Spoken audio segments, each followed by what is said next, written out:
মাশরাফি বিন Murtaza captain,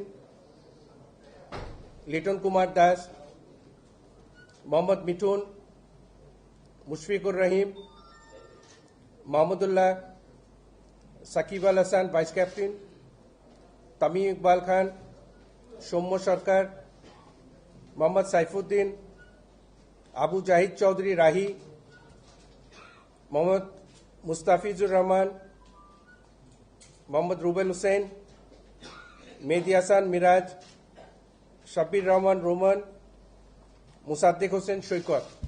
এই 15 জন world কাপের জন্য, আর প্লাস আয়ারল্যান্ড সফরের জন্য আর 2 জন আছে, ইয়াসির আলী চৌধুরী রাব্বি এবং নাইম হাসান। যেহেতু ইংল্যান্ডের বিশ্বকাপটা হচ্ছে, তো এখানে অভিজ্ঞতাকে আমরা একটু মূল্যায়ন করেছি বেশি, এবং এখানে কন্ডিশনটা একটু আমাদের এখান থেকে সাবকন্টিনেন্ট থেকে ডিফারেন্ট কন্ডিশন।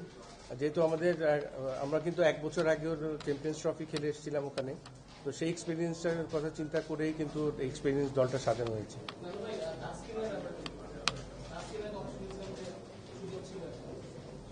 আমরা ওকে নিয়ে ও কিন্তু আপনার 1917 সালের 22 অক্টোবর কিন্তু লাস্ট ইন্টারন্যাশনাল ম্যাচ খেলেছে বাংলাদেশের পরে।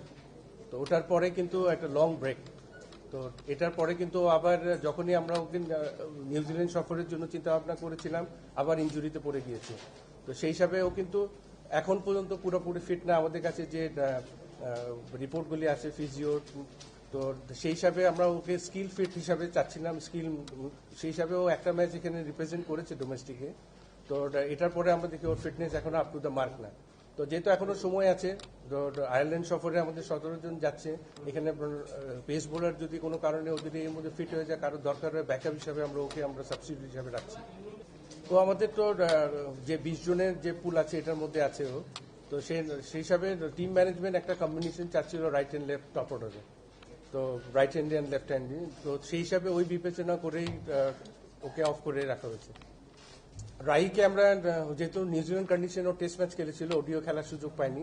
তো ওই কন্ডিশনে আমরা দেখেছি ওর বোলিংয়ে যথেষ্ট সুইং আছে, যেটা আমরা এক্সপেক্ট করছিলাম যে আমাদের ফাস্ট বোলার যে সুইং বোলারটা খুব কম আমাদের যে যতগুলি ফাস্ট বোলার আছে। যেহেতু ইংলিশ কন্ডিশনে খেলা, আয়ারল্যান্ডেও ট্রায়াঙ্গুলার সিরিজ আছে, তো মে মাস জুন মাসে একটু ঠান্ডাও বেশি থাকে, আপনার ওয়েদারও কিন্তু টেম্পারেচার অনেক লো থাকে।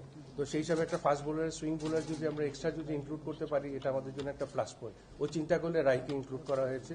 এবং আরেকটা কার করবে সৈকত ডোমেস্টিকে ভালো খেলেছে, এবং আমরা একটা অলরাউন্ডার চাচ্ছিলাম যে অফ স্পিন করতে পারে, কারণ রিয়াদেরও একটা শোল্ডারের ইঞ্জুরি আছে। তো সেই হিসাবে ও বোলিং নাও করতে পারে। তো সেই কথা চিন্তা করে যাতে ব্যাকআপ হিসাবে একটা স্পিন অলরাউন্ডার যদি দরকার আছে, এই জন্য সৈকতকে ইনক্লুড করা হয়েছে। আমাদের সিলেকশন প্যানেলের আলোচনায় কিন্তু আমরা শফিউলকে এক্সপিরিয়েন্স হিসাবে এগিয়ে রেখেছিলাম। তো সেই হিসাবে যখন টিম ম্যানেজমেন্টের সাথে আলাপ হয়েছে এই বিষয়টা নিয়ে, তারপরে একটা সুইং বোলার আমাদের চিন্তা ভাবনা করছিলাম যে তখন রাহির কথাটা মাথায় এসছে।